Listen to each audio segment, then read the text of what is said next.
Hey mate, how the hell are you? Good, good. Thanks for having me. Man, thanks for stepping into this little final Christmas episode. It's good to have you. And how are things going up at Screen Rail, mate? Going good. A lot of news, a lot of trailers, a lot of stuff to cover, and just trying to cover as much as we can with the small manpower that is me.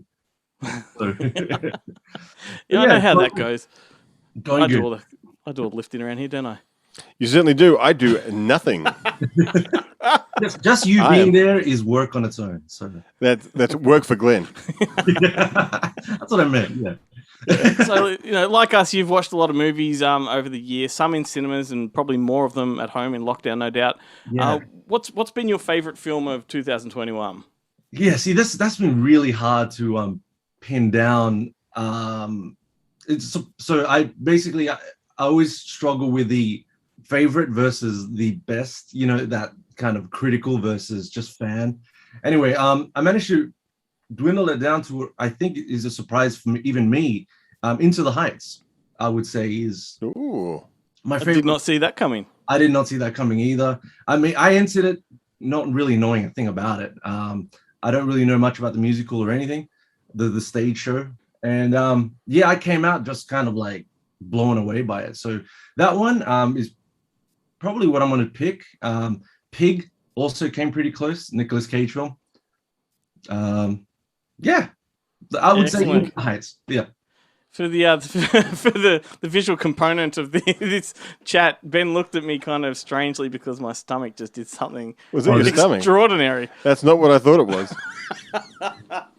I thought it was what is affectionately known in the trade as a string of pearls. If you need to go to the bathroom real quick, that's all. Yeah.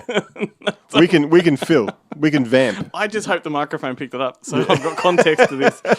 Oh 'Cause damn! it went for quite a while. I thought I thought it was about the movie Pig when I mentioned it, and then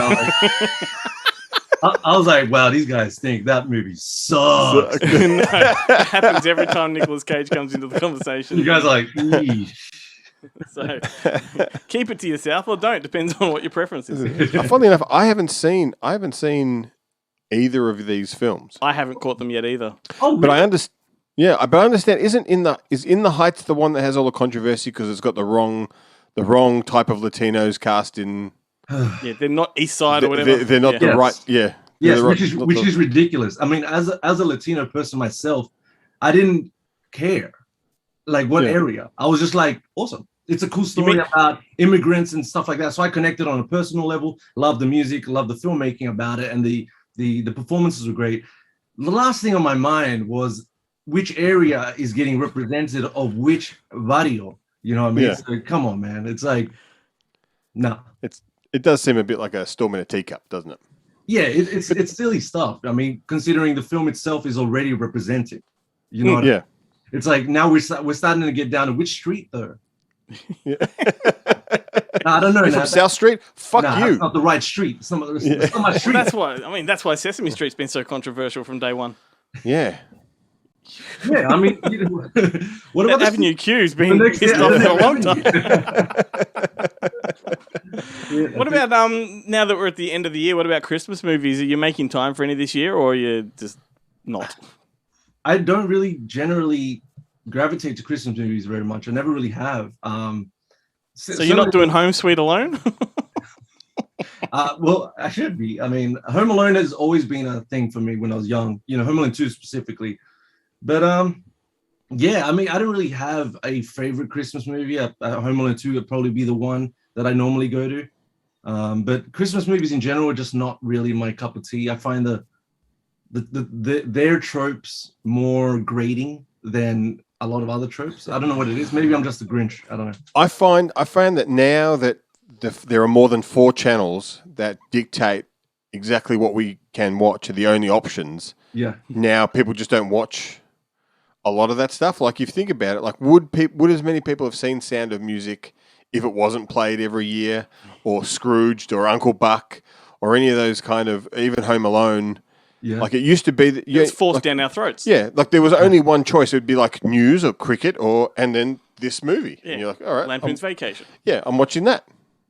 And now that you can just go, you know what? I'm just going to watch whatever the hell I feel like.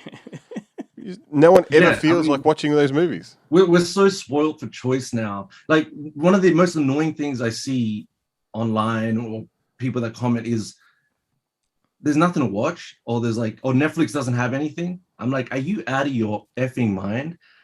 Like, there is more just at your fingertip. Yeah. Than like used to be in a video store when we went to video stores back in the day. It's like we almost have too much now. You know what I mean? Now we have too much that there's nothing now. I will say what does piss me off about Netflix and stuff is if you do watch one of the movies on the front page, it doesn't then remove that movie and replace it with something else. Yeah. Like, it doesn't take into account what you've seen. It always just keeps the same, these are trending on Netflix and these are the, recommended movies. It doesn't actually rotate, like learn like Amazon. That's the same. True. Once you've bought a product, that product tends to disappear from what they're pushing at you. Line. Yeah. Whereas Netflix should totally do that. Thing doesn't really work either. It's like, you will also like kind of thing. No, it never works. It always gets that wrong. Yeah. What I love is that they're always just like, you know what you'll like? Our latest release. Yeah. That's it. Yeah. It's like, will I? I mean, will I? Is that for me? I saw Red Notice the other day and I was like, wow, this is a film made off algorithms. Yeah.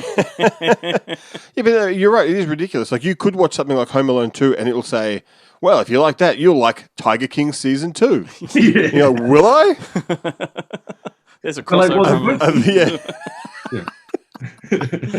Oh, now, mate, before we let you run, just want to ask you, do you want to plug anything? How's Loud Observers going? Loud Observers is non-existent. It's we just haven't been doing it. I think it mostly good one, Glenn. Although good research, buddy. We actually did. We recorded an entire episode, my wife and I, and we were wasted. You notice a pattern here. And so we were absolutely wasted. And I watched just the footage the next day, and I'm like, wow, I can't even edit this good. Like, I can't. I watched one episode where you were both wasted, probably your wife a little more than you, and it was hilarious. Yeah, but you can only imagine them. Yeah. Oh. Yeah. That's what I always think that release it and just do it. Fuck it, Just fuck it. Like, but I always think that when you're wasted, you're like, this is gold. Like, this, everything coming out of my mouth is hysterical. This is the greatest show ever. And then, the next day when you listen to it, you're like, what? First 5 minutes, I'm like, I look revolting. And what am I talking about? And Cass was like, yeah, no, we're not putting this out there. I just spent 5 minutes talking about fizzes from 7-Eleven. What? Well, mate, it has all along been a little bit of a mutual wank when it comes to you and I, because I contribute to Screen Realm and you contribute to our show. And Ben, it only takes one more for a circle jerk, mate. I was going to say, I'm already covered in enough jizz from the two of you. I don't need to add to that pile. Well, I like the multicultural aspect. I think you're doing really well with that. Didn't I made fun and called you Spanish? Yeah, I'm so offended. Yeah. Mate, honestly, I just want to get serious for a moment. You deliver content for us every single week without fail, and you always get your stuff into us, and it's hugely appreciated. You're part of the show for sure, and much appreciated. All these shenanigans and whatnot aside, we do value what you do. So thank you. Have a great Christmas, and you too, guys. And to your wife as well.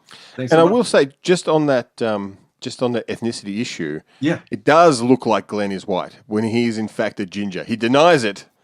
But he's a ginger, and they're not. I've never known he's a ginger. I'm definitely never contributing. He's always wearing that hat. He's wearing that hat to cover it up. But yeah, there's the genes are different.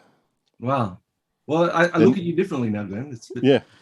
Yeah. Well, they say you've got grit, you've got guts when you're dunking ginger nuts. All right, mate. Merry Christmas. Have a great one. Guys.